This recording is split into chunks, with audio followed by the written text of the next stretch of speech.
She said, "You're always so calm. Do you even care?" I said, "Caring doesn't always look like chaos." What I did quietly made the loudest statement she'd ever heard. I, 31, was cleaning up broken glass when Natalie, 29, started her usual performance. She'd thrown her wine glass at the wall. Again. Third one this month. "Look at you, just cleaning it up like it's nothing. Do you even care that I'm upset?" "I care. That's why I'm cleaning up before someone gets hurt." That's not caring. That's maintenance. Where's the emotion? The passion? Passion doesn't have to involve broken glass. God, you're like a robot.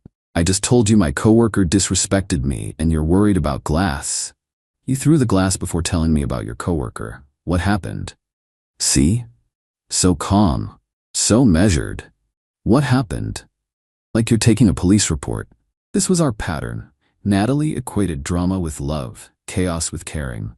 If I wasn't yelling, breaking things, or making grand gestures, I didn't care. Meanwhile, I showed love through consistency. Stability, actions over reactions. Been together 4 years, living together for 2. The drama had escalated steadily. Tell me about your coworker." She said my presentation was adequate. Adequate? After I worked all weekend. That must have been frustrating. Did your manager agree with her? Who cares? Why aren't you angry for me? Why aren't you saying she's a witch who deserves to be fired? Because I don't know the full situation. Maybe we can review your presentation together, see if... I don't want solutions, I want emotion. I'm giving you emotion, just not chaos. You call this emotion? You haven't raised your voice once. You haven't even frowned. I process things internally. You know this. No, you're dead inside. 3 years and I've never seen you really care about anything. That stung. I cared about everything, just didn't broadcast it. Remember when my car got towed? You just called the tow company and handled it. No anger, no cursing them out. I got your car back. Isn't that what mattered? A real boyfriend would have been furious, would have demanded to speak to managers, made a scene. A scene wouldn't have gotten your car back faster. It would have shown you cared. The irony. While she performed caring through chaos, I actually solved her problems. But solutions weren't theatrical enough. That night, she tested me again. Came home at 2 a.m., drunk with her party friend Giselle. Loudly. Bet he's asleep. Doesn't even care where I've been. I was awake, reading in the living room, waiting to make sure she got home safe. Hey, there's water and ibuprofen on the kitchen counter. To Giselle. See? No, where were you? No jealousy, nothing. Uncomfortable. Maybe he trusts you? Trust isn't the point. He should care. I do care, that's why the water's waiting. Water, he leaves water, not I was worried sick, just water. I'm gonna go. After she left, Natalie spiraled. You didn't even ask where I was. You were at Giselle's birthday thing, you told me yesterday. But I'm home late. You should be upset. Why? You're an adult, you're home safe. Because it shows you care. Normal boyfriends would interrogate, check phones, something. That's not caring, that's controlling. At least it's something. You give me nothing. I give you stability, respect, trust, support. Boring. All of it boring. Where's the fight? The passion? The proof you'd fall apart without me? Caring doesn't always look like chaos, Natalie. Then what does it look like? It looks like reliability, like solving problems instead of creating them, like being the calm in your storm. I don't want calm, I want fire. She stormed to the bedroom. I cleaned up the water she'd knocked over in her performance, checked that she'd locked the front door. Normal caring. Invisible to her. Update 1. The escalation. The next week, Natalie upped her game, determined to get a reaction. Monday, posted photos on Instagram with her work husband Todd. Captions like, "Only one who truly gets me, and when he knows exactly what coffee I need." I liked the photos, commented, "Glad you have supportive coworkers." She was furious. Natalie, you liked them, those flirty photos with another man? You seemed happy. Todd makes good coffee recommendations. I'm trying to make you jealous. Why? To see if you care. A normal boyfriend would be threatening Todd right now. Todd's married with 3 kids. He's not a threat. Natalie, that's not the point. Tuesday, she didn't come home. No text, no call. Testing me, I made dinner for one, watched a documentary, went to bed. She had a key, knew where home was. Came back Wednesday morning, mascara smudged, same clothes. Natalie, I stayed at Giselle's. Don't you want to know why? If you want to tell me.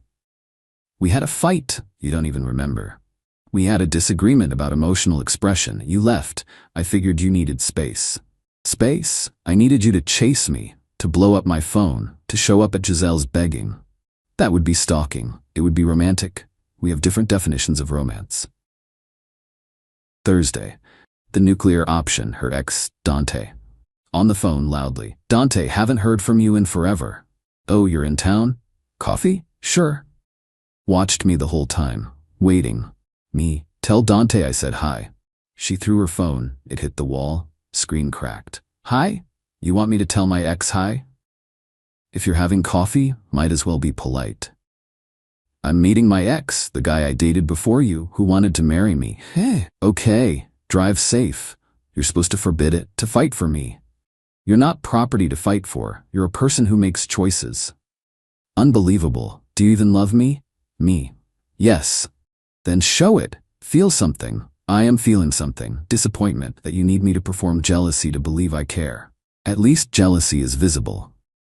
She met Dante, made sure to post selfies. I was at work, finalizing a project that had taken months. My calm focus had gotten me promoted twice. The same trait she hated had built our comfortable life. Friday night, she came home with shopping bags, expensive ones. Natalie, since you don't care what I do, I bought new clothes for my date tomorrow. Date? Natalie, Dante asked me out, a real date, and I said yes. I see. That's IT? Your girlfriend is going on a date with her ex and you say, I see? What would you like me to say? Something. Anything. Scream. Cry. Beg. Racked. Okay, I need you to move out. Blinking. If you're dating other people, you need your own place. I'll give you 30 days. You're kicking me out? Over coffee? Over a pattern. You want chaos. I want peace. You're dating others. We're done. It's not real. I'm trying to make you feel something. Mission accomplished. I feel done. You can't be serious. I'm always serious. You just never believed it mattered. Started making calls that night. Arranged storage unit. Researched tenant rights. Documented everything. Calm, methodical. The opposite of what she expected. Update 2. The quiet storm. Natalie didn't believe I was serious until she saw the boxes. Bought them Saturday morning while she was getting ready for her date. Sturdy ones. Bubble wrap. Natalie, what are these for? Me, your things. To make moving easier. Natalie, not moving. This is manipulation.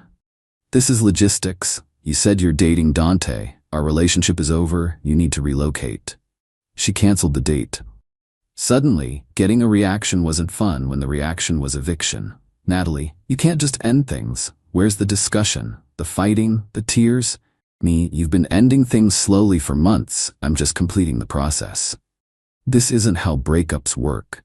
There's supposed to be drama, back and forth, passion. Maybe in movies. In reality, sometimes things just end. She tried everything that weekend. Tears, I handed her tissues and continued packing. Seduction, I slept on the couch. Anger, I nodded and kept boxing items. Threats, I consulted a lawyer friend about proper procedures. Monday came, I took a personal day.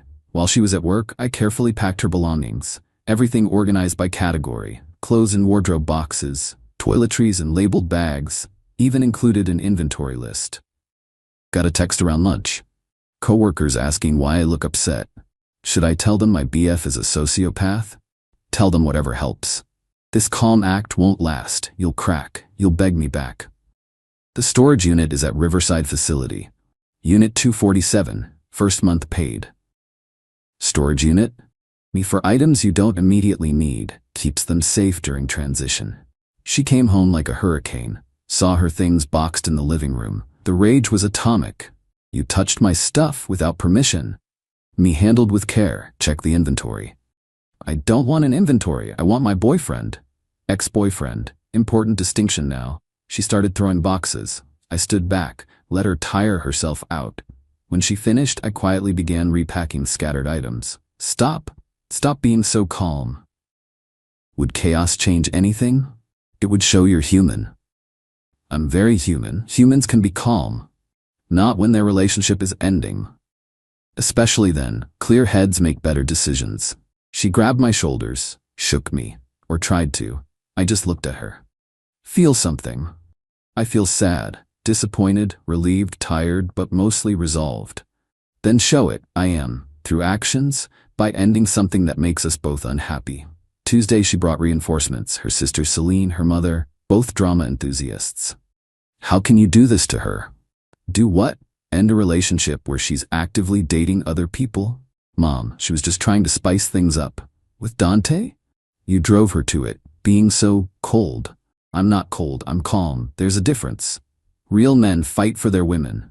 Real men respect when women say they want someone else. They spent 2 hours trying to provoke me. I made tea, offered cookies, stayed pleasant. It drove them crazy. See? No passion, no fire. My daughter needs emotion. Me, she's getting emotion, just not the kind she expected.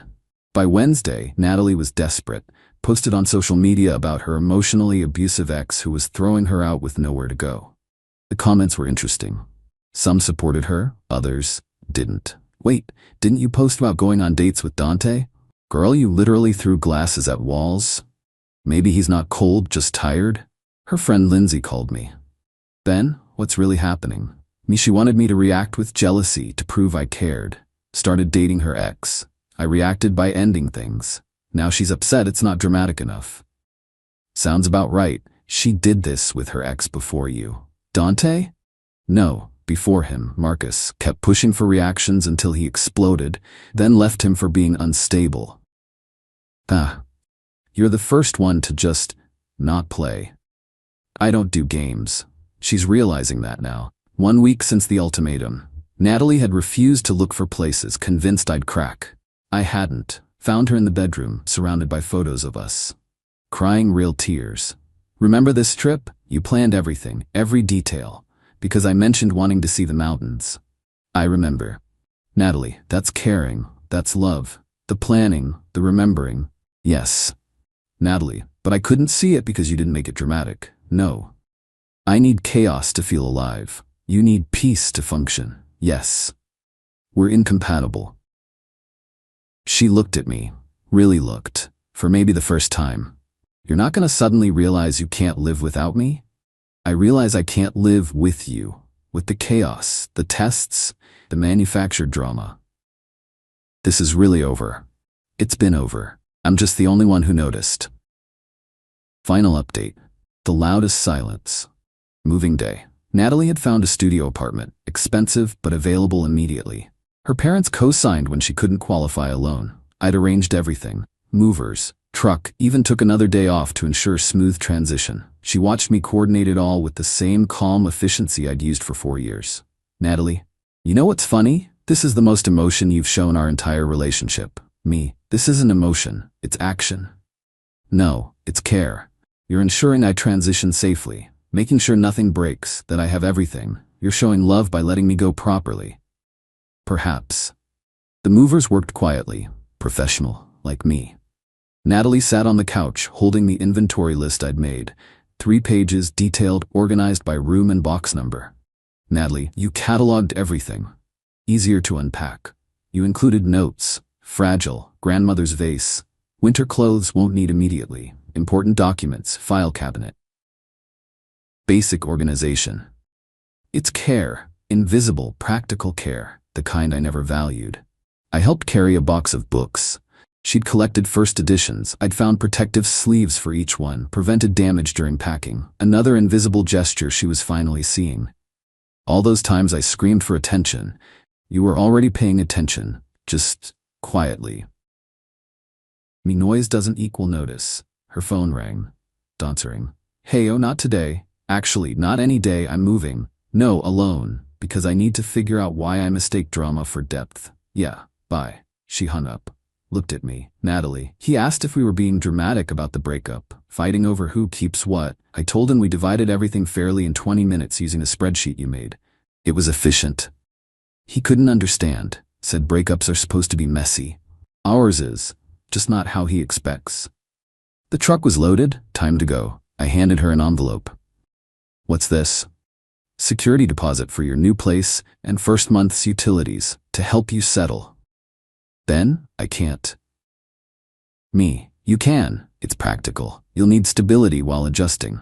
This is why I couldn't make you react. You don't react. You respond. There's a difference. Yes. I spent 4 years trying to create chaos to feel loved. You spent 4 years creating stability to show love. We spoke different languages. We did. She moved toward the door, then stopped. The tragic part, now that I finally see how you care, it's too late. I've trained you not to trust me, shown you I need drama over peace, proved we can't work.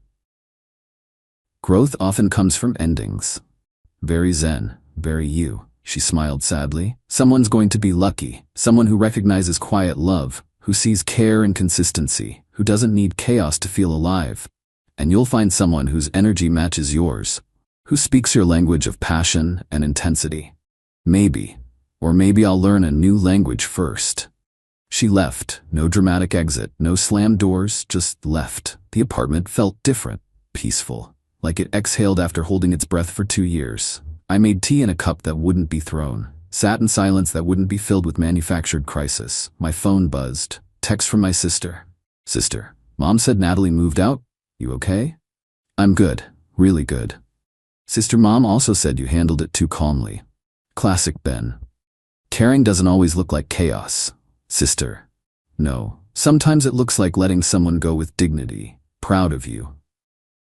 3 months later, got an email from Natalie. She was in therapy, working on why she equated drama with love, learning to appreciate subtle gestures, dating herself for now. You were right, she wrote. The loudest statement you ever made was the quiet way you let me go. With care, with dignity, with a detailed inventory list and first month's rent. It said more than any scream could. It said, I care enough to ensure you're okay, even as we end. I'm learning to hear quiet love now, to see care and calm, to value peace over performance. Too late for us, but not too late for me. Thank you for the lesson. Delivered, as always, quietly. I didn't reply, not because I didn't care, because some statements are complete in their silence. Caring doesn't always look like chaos. Sometimes it looks like a carefully labeled box, a paid security deposit, a calm goodbye. The dignity to let someone leave without making it a production. The loudest statement I ever made was refusing to shout. And finally she heard it.